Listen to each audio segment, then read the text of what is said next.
Thank you. I just want to echo Patrick and say that I'm pretty excited to be here. This is only my second time in Tokyo, and the first time was 13 years ago. So it's good to be back. So I'm going to spend the next roughly 60, 70 minutes just kind of going through how you get started with Cloud Foundry. So just out of interest, how many here have used Cloud Foundry already? Okay, so for some of you, this is going to be some kind of review of what you already know, but I hope that you will learn something new as well.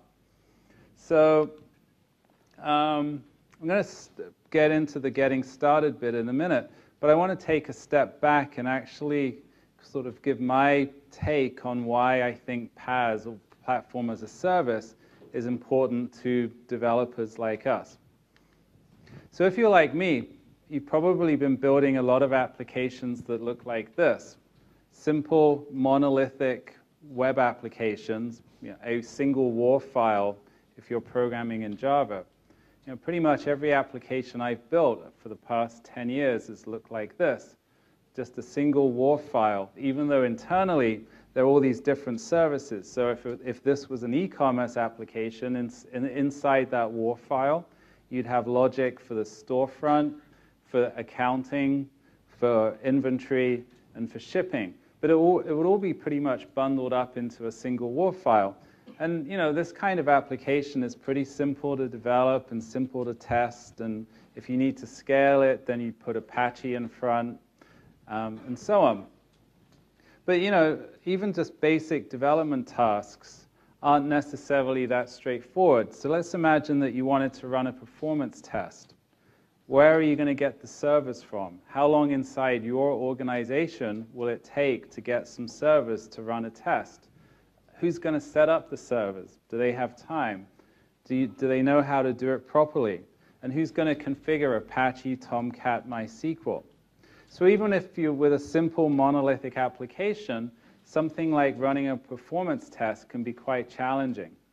And to make matters worse, things are changing to such that this simple monolithic architecture isn't going to be adequate. So for example, today we need to support mobile clients. Many of us in the room have smartphones, Android phones, iPhones, etc. Users expect a rich, dynamic user interface. You need to be able to push events to the browser. So simply serving up HTML to a desktop browser is not adequate anymore. You need a much richer UI architecture.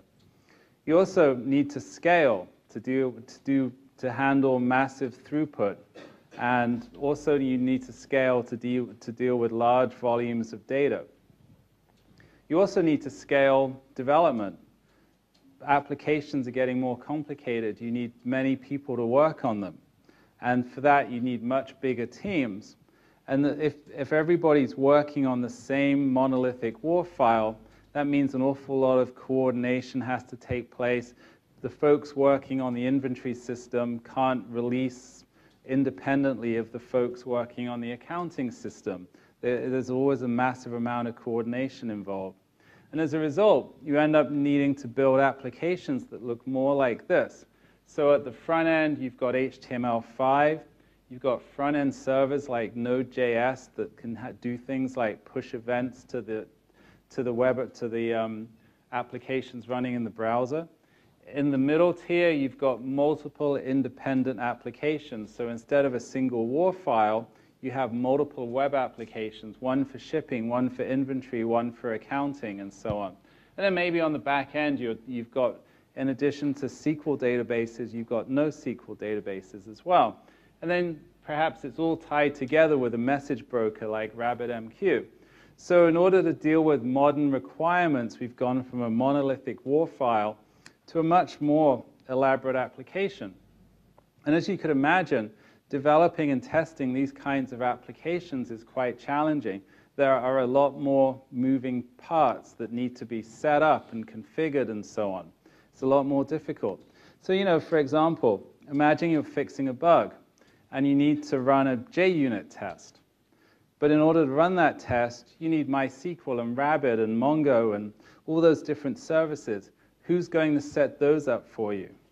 your developer sandbox is a lot more complicated.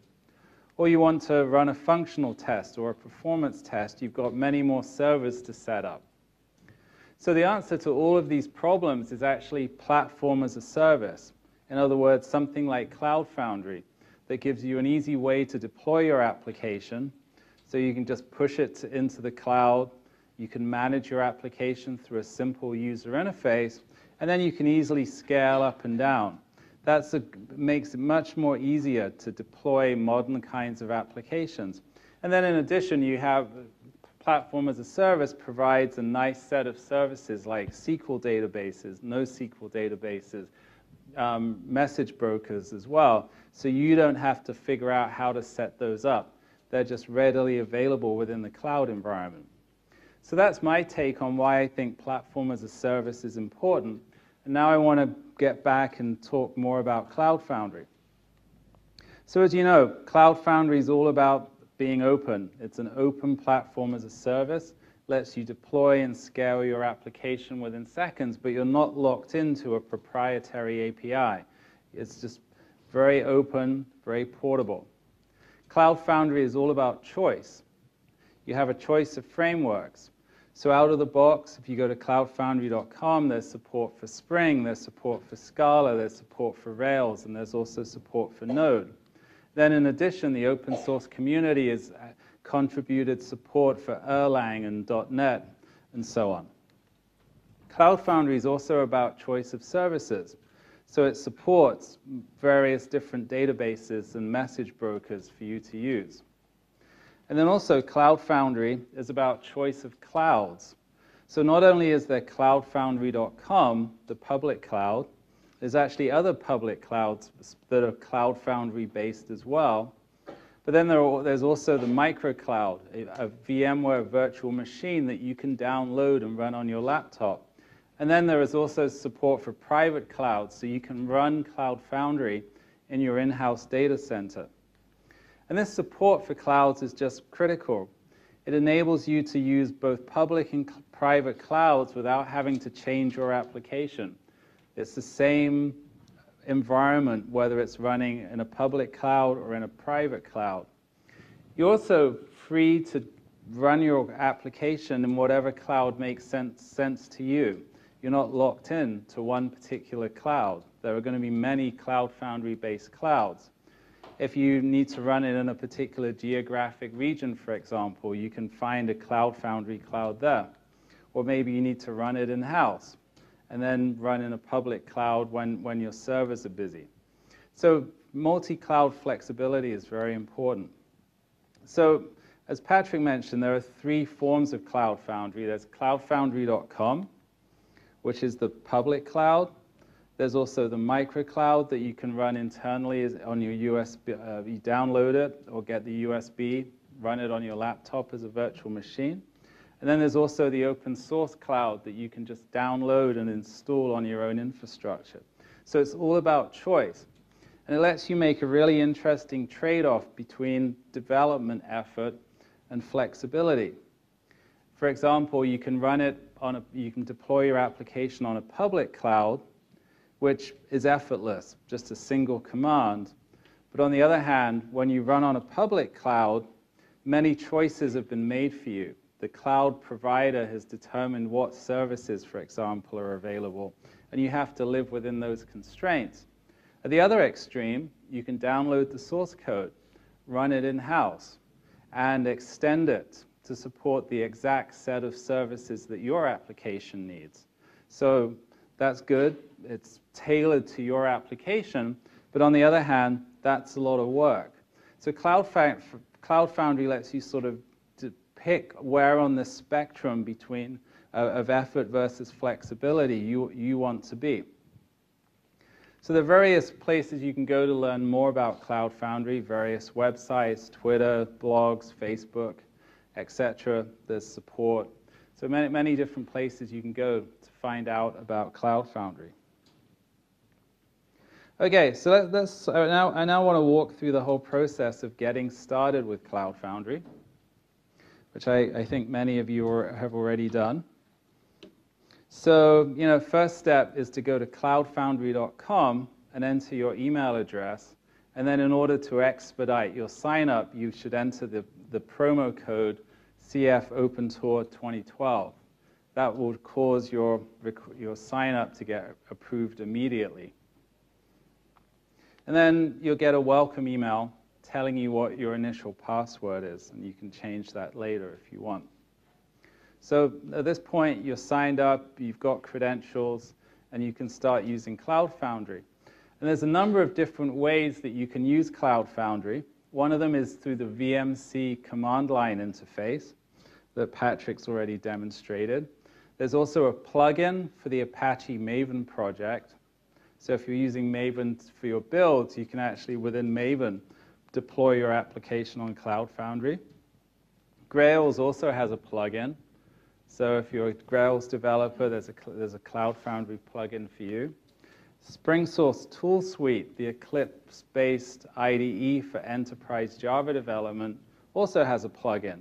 I'm going to demonstrate that in a little while. And then SpringRoo, another rapid application development set of tools from SpringSource, also has a plugin. But first, I want to talk about using VMC. So as Patrick mentioned, VMC is written in Ruby. So first thing you need to do is install Ruby on your machine. And for me as a Java developer, that was kind of a challenge.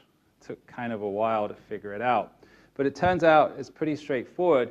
You just need, on Windows, just go to rubyinstaller.org. You can download Ruby and install it.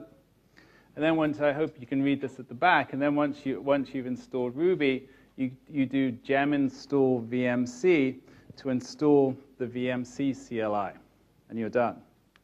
And then on Mac OS, that was sort of a little bit more interesting. There's an open source project called the Ruby Version Manager.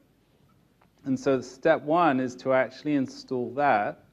And then the Ruby Version Manager makes it very easy to install multiple versions of Ruby. So I'm going to install version 1.9.2, and then tell Ruby RVM that I want to use that version. And then I can do a gem install VMC, and I've got the VMC command set up on my Mac. So it's two different ways, depending on whether you're using Windows or using Mac. And then, as Patrick illustrated, there's various commands that you can use with VMC. So VMC target tells VMC what cloud you want to use. VMC login logs you into that cloud. VMC push deploys your application. VMC update updates your application. And VMC instances lets you scale up and scale down the number of instances that you have running. So that's the basic set of commands, but there are other ones as well. So let's look at how you log into Cloud Foundry. So step one is to tell VMC which cloud you want to use. So if it's cloudfoundry.com, you just do api.cloudfoundry.com, and then VMC says, well, I'm connected to that cloud now. And then you can log in using the credentials that you got in your welcome email. And so at that point, you're logged in. So I now want to show you a demo. Hopefully, at the back, you can see this. The font's a little small, where I'm going to create an application and then deploy it using VMC. So here we go. The first thing I'm going to do is use Maven to create a sample application. So I'm just going to use the Maven archetype. Oh, interesting. I don't see it on my screen, but I see it on yours. OK, so I created the app. And then it's a real simple app. It's just got a web.xml and a JSP that just says hello world.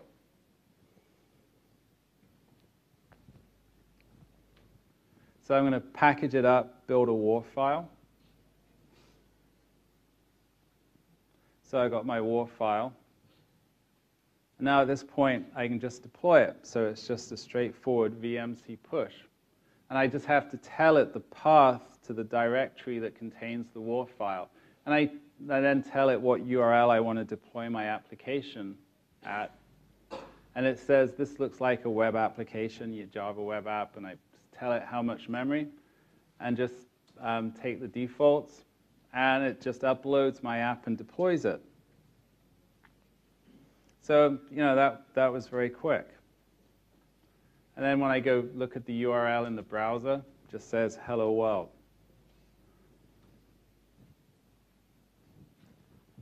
So the next thing I want to do is actually go modify the file. So this is all pretty much real time, except that I kind of edited out all of my typos. So I'm just going to say hello world from Cloud Foundry. Made that change. Then I'm going to rebuild the WAR file. And then just do a VMC update that just uploads the changes. So it's a tiny app, so that takes very small changes. And then if I go back to the browser, refresh the page, it says hello world from Cloud Foundry. So even though that was a video, which I kind of prefer because I'm a terrible typist, that was not speeded up. And so you can see just how quickly and easily you can deploy your applications on Cloud Foundry. So one of the things that the VMC push can do is create a manifest file that captures the information that you entered when you ran VMC push, so such as the name of the application, the path to the source code, the URL that you want to deploy, how much memory you want, and so on. And the benefit of this manifest file is that it means that you do not have to re-enter this information over and over again. So later on, you saw how I did a VMC update. VMC update looked at this manifest file, and it just knew which application to deploy or to update and where to go get the WAR file. So manifest files are pretty convenient. And then VMC instances, that lets you scale up and scale down. Okay, so VMC is the command line way of using Cloud Foundry, but as I mentioned a minute ago, there are other ways, including using SpringSource Tool Suite. So that's the Eclipse-based IDE from SpringSource that's got a whole bunch of plugins for doing enterprise Java development. So you can download it from that URL, and then once you run it, you can install the plugin. It goes through the standard Maven plugin installation process, restarts the IDE, and then once you've restarted it, you can then deploy your apps just by clicking and dragging and dropping. So I've got another video that shows you how to do that. So the interesting thing is you create a server of type Cloud Foundry. So I do that, enter my credentials, I validate the credentials, and then hit finish, and now I've just got another kind of server. It's a standard Eclipse WTP server that I can deploy to.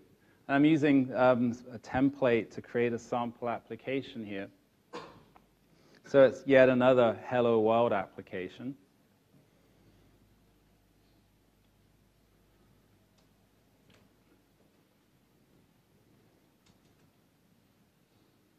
So, it creates the app, builds it, and you can see it's got a controller. There's also a JSP in there as well, but it's just a standard Hello World. And then I can just drag it to the Cloud Foundry server, and it answer a few questions like pick the URL to deploy it at, and then hit finish. And so as you can see, with just a few clicks of the mouse, I can deploy this application. And later on, I'm going to show you how you can do remote debugging and so on. And the output of Tomcat gets shown up here in the usual way. And then I can click right, and it's gone off the screen, but I said open the home page, and you can see that it says Hello World again. So I'm now going to actually just modify the app in the same way that I did before. So just navigate to the actual JSP, change it so it says Hello World from Cloud Foundry, save the file, and then I'm going to just do an update and restart. So that's doing the equivalent of VMC push under the covers. So the app deploys, and then if I go back to the web browser and refresh it, it says hello world from Cloud Foundry. So as you can see, that was a pretty, even simpler than using VMC. Just with a few clicks of the mouse and dragging and dropping, I was able to deploy and update an application running on Cloud Foundry. It's pretty straightforward. Okay, so we looked at a whole number of different things.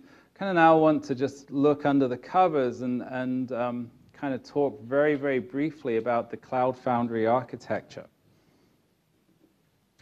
So there's sort of a few different parts to it, but one of the key parts are the cloud controllers. So that's sort of in a sense, the brains of the system, and it exposes a web API that tools like VMC and also STS talk to deploy applications. Then another critical part of the architecture are the routers, or the load balancers and the routers that are responsible for taking HTTP requests and routing them to the appropriate application instances. And the applications themselves are launched and monitored by the DEAs, or droplet execution agents. So I'm going to explain this in a minute, but basically a cloud controller, when you tell the cloud controller to deploy your application, the cloud controller finds a DEA and tells it to deploy the application. And then there's also a health manager that monitors the state of the system, and then if something crashes, it will talk to the cloud controller and tell it to reload, to replace that crashed application instance. And all these different components communicate via a message bus called NATs. So they're all very loosely coupled, asynchronous application components. So let's look at how you go about deploying an application. So when you, as a user, go VMC push, VMC runs some framework detection logic. So in the K1, so for instance, if it looks in the directory that you give to VMC push and looks for a WAR file. And if it finds a WAR file, then it knows that you're trying to deploy a web application. And other languages have other heuristics for detecting what kind of, for figuring out what type of application that is. And then the VMC tells the cloud controller to deploy the application. And what the cloud controller does, it runs a framework-specific, what's known as a staging plugin, to create a droplet. And a droplet is a zip file containing everything required to run your application, plus, at the top level, a start script and a stop script. And that's actually invoked by the DEA to start and stop your application. And then the cloud controller broadcasts to the DEAs saying, I have this app of this type that needs this much memory, can you run it? And then the DEAs that support that kind of application and have memory available reply. They all, if they're available, they all say, yes, I can. And then the cloud controller takes the one that replies first and tells it to deploy the droplet that was created by the staging plugin. And then the DEA runs the start script at the top level of the droplet, and that starts up your application. And then when your application starts, the droplet broadcasts a message saying, I've started an instance of this application on this host and on this port, and then the routers update their routing table so that when HTTP requests come in, they will then get routed to that application. So that's the flow. I think I'll skip over the staging, the details of the staging plugin in the interest of time. And the one other thing I wanted to point out is that when the droplet, when the DEA starts your application, it sets an environment variable called vcap application. And that contains all kinds of useful information about the application, such as what port it needs to be running on, what URLs that have been mapped to it. And then the runtime, and then also the application can actually query that environment variable to find out the information that it needs. And you can actually set your own environment variables as well using VMC env-add. There's also a delete as well. So it lets you set environment variables for your application so you can pass in some configuration information as well. Okay, so that's sort of how your app is started up. Now let's just look very briefly about what happens when a request comes in.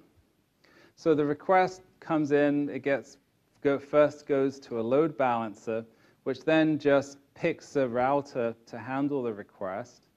And then the router looks at the URL in the HTTP request to figure out which application instances it should route that HTTP request to. And then it will pick one.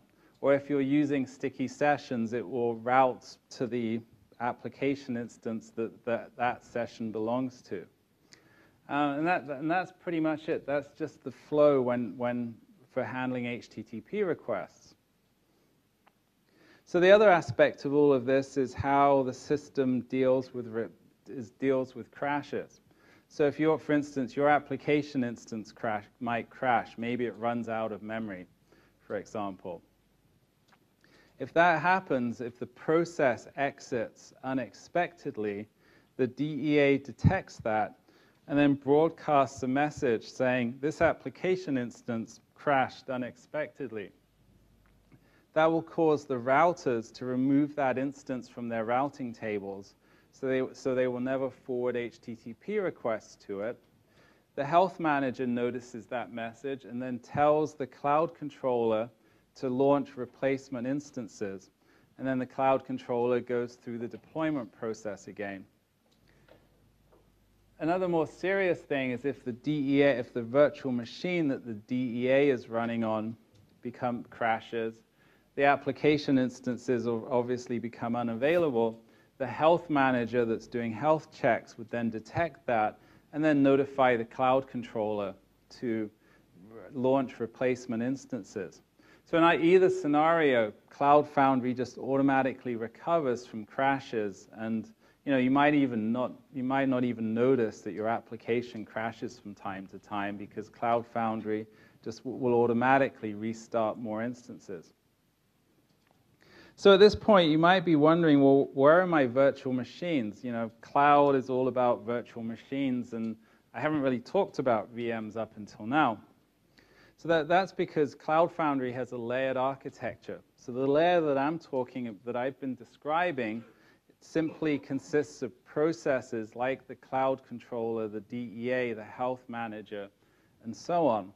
And when you deploy your app, that virtual machines are not created, just processes are created at that stage. But then there's another layer that I'm not talking about today that's responsible for creating virtual machines and starting up DEAs and cloud controllers and so on.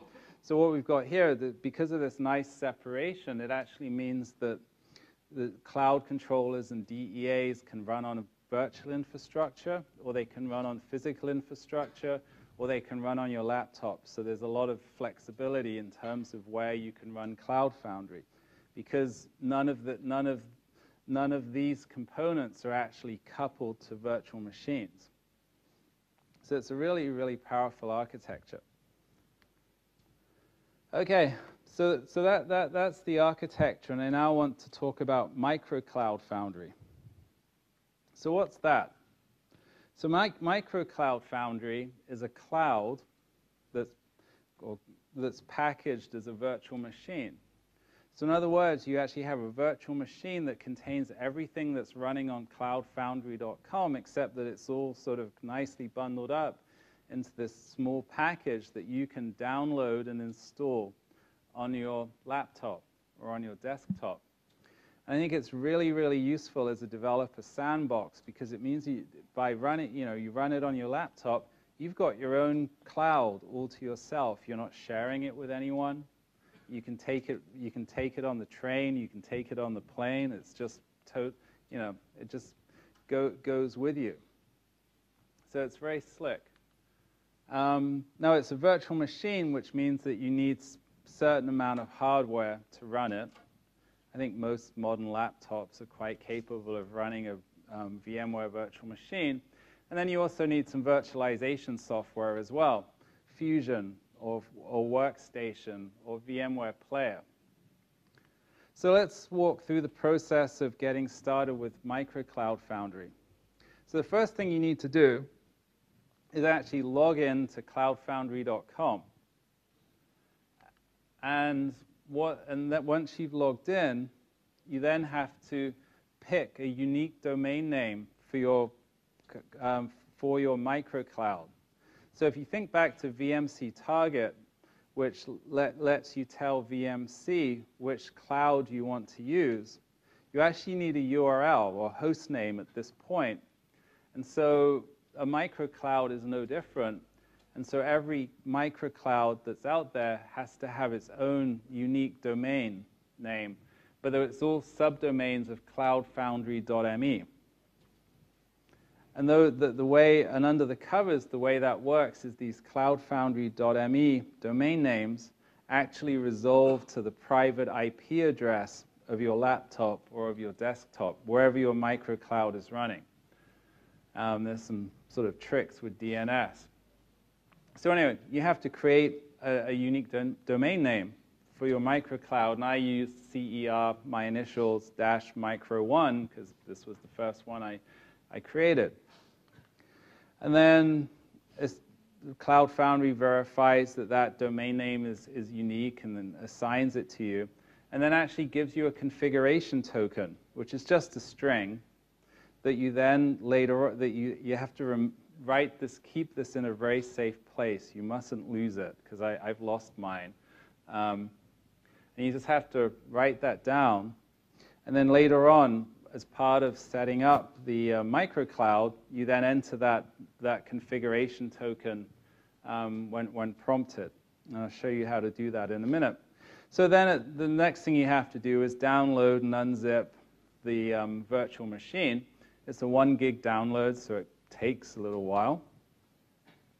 And then you just open it inside Fusion or Player or Workstation, and you end up with a virtual machine. And the first thing it does, it goes through a configuration process. So for example, you have to assign a password, just some basic security. And then you have to enter the configuration token. So then Cloud Foundry, the microcloud, will then take that configuration token and go talk to cloudfoundry.com and figure out what domain name has been assigned to it. And then it actually tells cloudfoundry.com, hey, I'm running on a machine whose IP address is this. And then Cloud Foundry sets up the DNS so that the cloudfoundry.me domain name resolves to the IP address of your laptop. And then there's this configuration process that just then takes a few minutes. But once that's finished, you've basically got a microcloud running on your machine. So next thing you have to do is tell VMC that you want to use it. So it's VMC target and then the cloudfoundry.me domain name that you've picked. You then have to create a user. So enter an email address, a password, and then the register command creates a user and logs you in. And then at this point, you've got it's indistinguishable from cloudfoundry.com. It's got all of the services and it's got all of the framework and language support that cloudfoundry.com has. And it looks and feels exactly the same. And so you can deploy an application in the usual way. You can push to it. But instead of going out to cloudfoundry.com, this push is happening to this virtual machine that's running on your laptop. And then you can access the application that's running there using a cloudfoundry.me domain name. So far, so good. Now, one interesting aspect of all of this is that you're accessing the microcloud through a domain name, and a domain name you need a DNS server to take that domain name, turn it into an IP address. So by default, the DNS server that's doing that is running as part of the Cloud Foundry infrastructure. And obviously, that would, if that's what you're going to use, then that requires your laptop to be online, which sort of defeats the purpose of using this microcloud to a certain extent. It means that you can't take it on a plane or you need a constant internet connection. But the very latest version of the microcloud addresses this issue, and it supports a true offline mode. And what it actually does under the when you activate this offline mode, it actually reconfigures the DNS on your laptop such that the Cloud Foundry.me domain names resolve locally. They don't actually you don't need an internet connection for them to work, which is pretty good. So the very latest version of VMC has a micro command that has various subcommands for managing this online, offline mode of micro Cloud Foundry. So here I'm running the status command, so VMC micro status. And the only complication here is that the first time I run it, I have to tell it the path to the virtual machine, the path to the VMX file, and then also the path to the VM run command that's part of, in this case, it's part of Fusion. I only have to do that once because that information gets saved away inside a VMC micro file. So I don't need to specify those paths after that. So you can see here that the VMC status command actually says, well, the virtual machine is not running. Do I want to start it? And I can say yes. And then it tells me that it's online, its domain name is that, and its IP address is that 192.168, etc. IP address.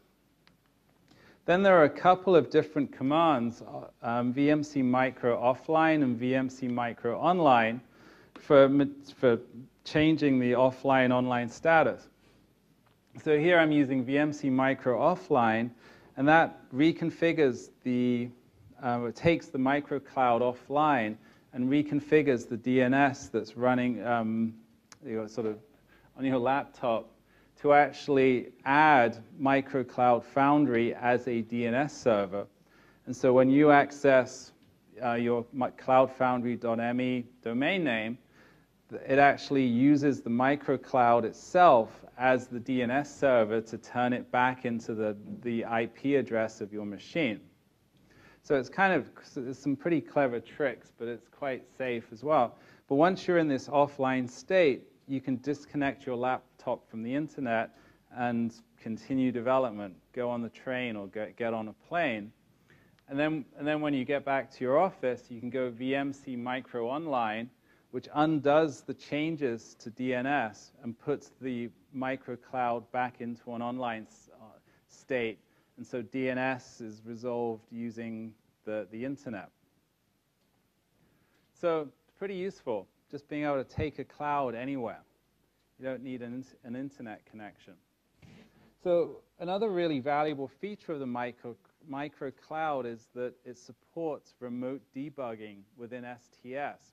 So in the same way that you can set breakpoints in the Tomcat server that's running locally and step through the code, you can actually do the same with the microcloud, with your application that's deployed on the microcloud as well. So I have a video that illustrates how you do this. So carrying on from the other STS demo, I'm going to create yet another Cloud Foundry server. But this is going to be my micro one, so I'll have that in the name. I have to enter the the email and the password exactly as before.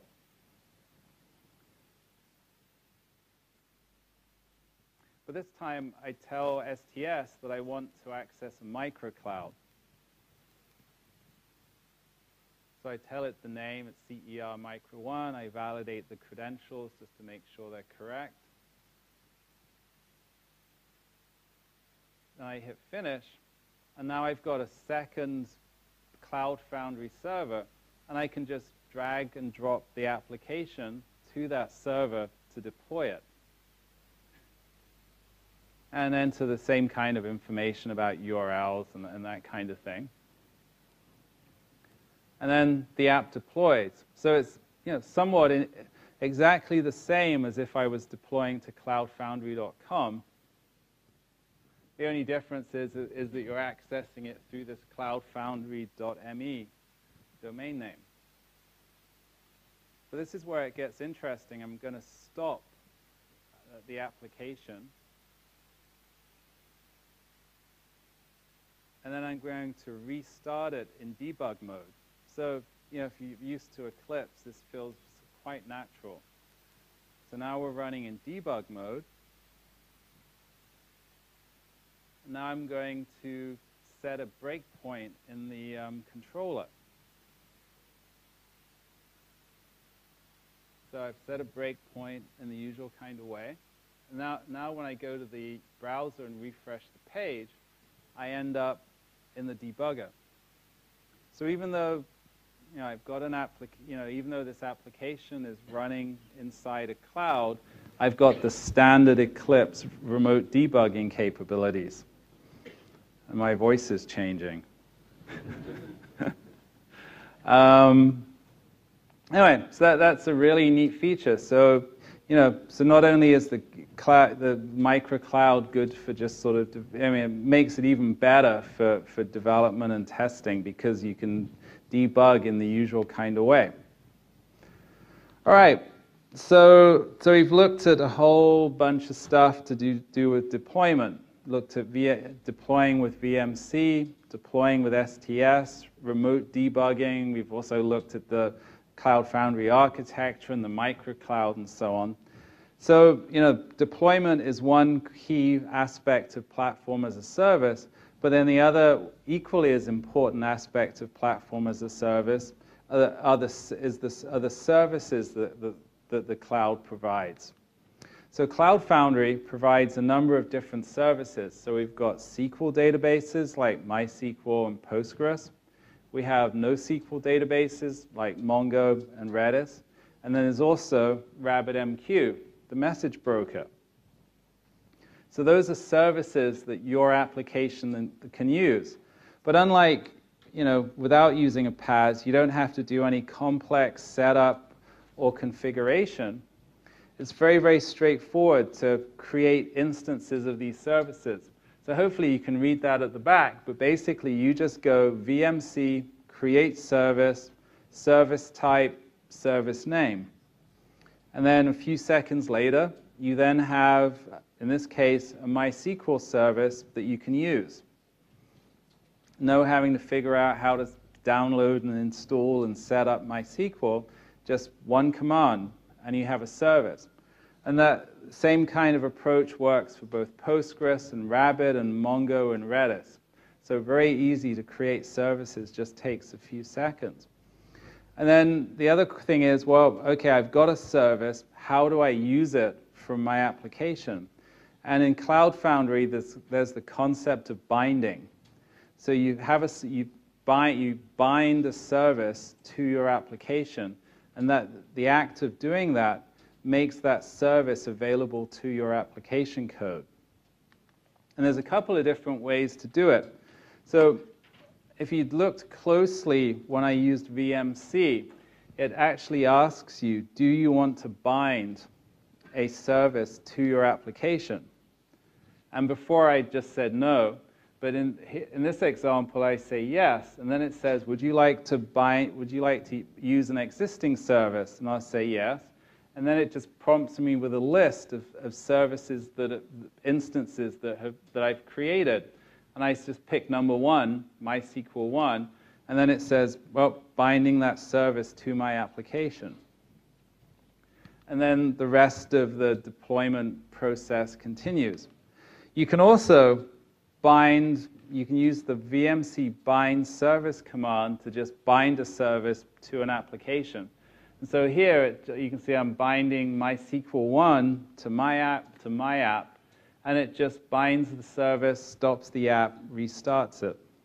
That's the alternative. So you can either bind when you push, or you can bind once you've pushed the application. You can also bind from within STS as well, just by dragging and dropping from the list of available services into the services for my application. So you've sort of got a few different options there. So I want to demo the binding mechanism using this survey application. So the idea here is that we've got this application that stores information about customers. Customers have a name, a first name, and a last name. And that information is persisted in a MySQL database. But then also, customers take surveys. So a survey is a collection of questions and answers. And that information is persisted in MongoDB. So this is an example of cross-store persistence that's provided by the Spring Data project. And if you look closely here, you can see an annotation @related document that says this is a JPA entity, so it's Java Persistence API, but that field should be stored in Mongo instead. So Mongo is a NoSQL document database. So we've got an application that needs to be bound, that needs to have two services bound to it, a MySQL service and a Mongo service. So here's a video that just illustrates how this application is deployed. So it's just another Java application, because that's the only apps I know how to write. So the first thing I'm going to do is create a Mongo service called Survey Mongo. And then I'm going to create a MySQL service. So we've got a Mongo database, and now we've got a MySQL database. And that happens pretty instantaneously. And now this app has a manifest file that says bind those services to my app, so I don't have to tell VMC to do that. Now I just do a VMC push, and it says, do I want to use that manifest file? And I just say yes, and it just deploys the app, and in the process of doing that, binds the services. And then if we go look at the app in the browser, I can add a customer, John Smith. I can look at that customer, and then I can provide some answers to some questions. Favorite color, blue, place of birth, London. So not a whole lot is visible here, but under the covers, the customer name, first name, last name, that gets stored in MySQL. And then the survey, the questions and the answers, that information is getting stored in MongoDB. And later on, we're going to use Caldecott to go look at the database. But first, I want to talk a little bit more about what binding means. So quite simply, the act of binding a service to that application, to an application, just makes that service available for use by that application. And the way that's accomplished is through this VCAP services environment variable. And that's like VCAP application, it's a JSON document that just contains information about all of the services that have been bound into the application.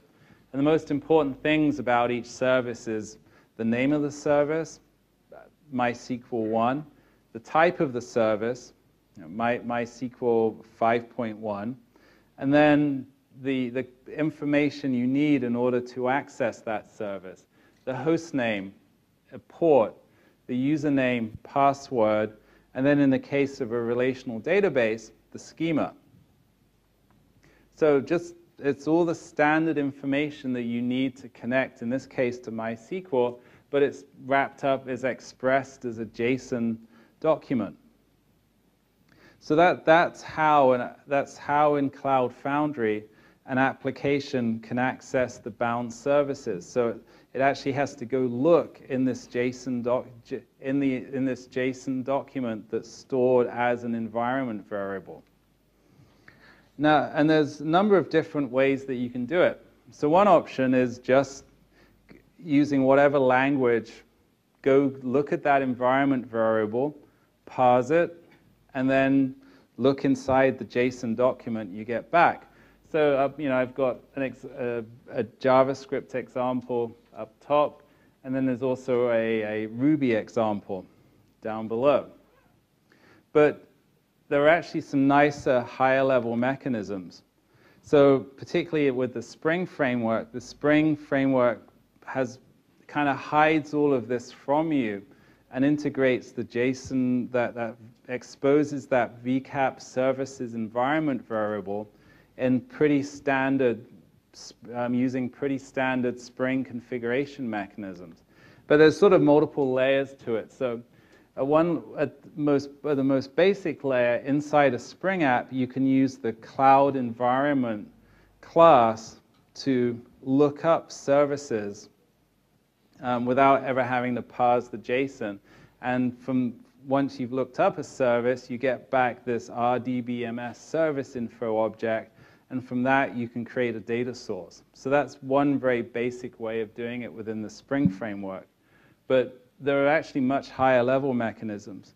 So for example, in your bean definition XML files, you can use the cloud namespace to access bound services in a much simpler way. So here we're defining a Spring Bean data source, ID is data source, and the service name that it should connect to is MySQL 1. So it's a very sort of familiar Spring way of doing things. But it gets even better than that.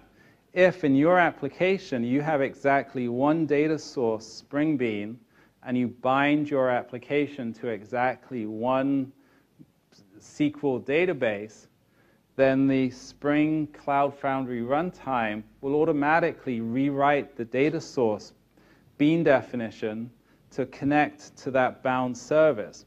So what that means is a great many Spring apps, you can just deploy them on Cloud Foundry, and they just work. They just automatically connect to MySQL or connect to Rabbit or connect to Mongo or Redis without you actually having to make use of any Cloud Foundry specific mechanisms, which is really, really neat.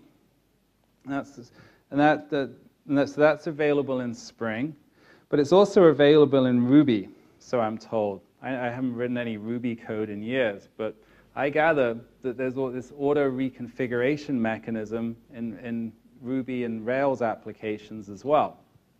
So once again, you don't actually have to write any Cloud Foundry specific Ruby code in order to deploy apps, provided that your app meets certain criteria. Like in the case, for instance, there's exactly one data source in your app, and there's actually one SQL database that's bound to your app, which is quite often the case. So it's pretty slick. Just there's very natural ways for your application to access these bound services. Okay, so we've looked at a whole bunch of different things, the services that are available, the actual mechanics of binding services to your application, and the different ways that you can access those bound services from within your application. So, okay, it's good. We've got services. We can use them from within our apps. But what if I want to use a database tool? Or maybe I want to run a JUnit test within my IDE that makes use of those services that are provided by Cloud Foundry. So how do I do that? So that's where Caldecott comes in. So in case you're wondering, well, what's Caldecott? So it's actually the name of a tunnel in the San Francisco hills. So it's a road tunnel. I guess there's currently 3 tunnels, and they're in the process of creating the 4th one. And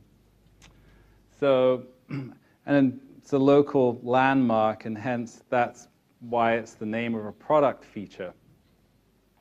So Caldecott is a Ruby gem, so you need to first install it. So gem install Caldecott.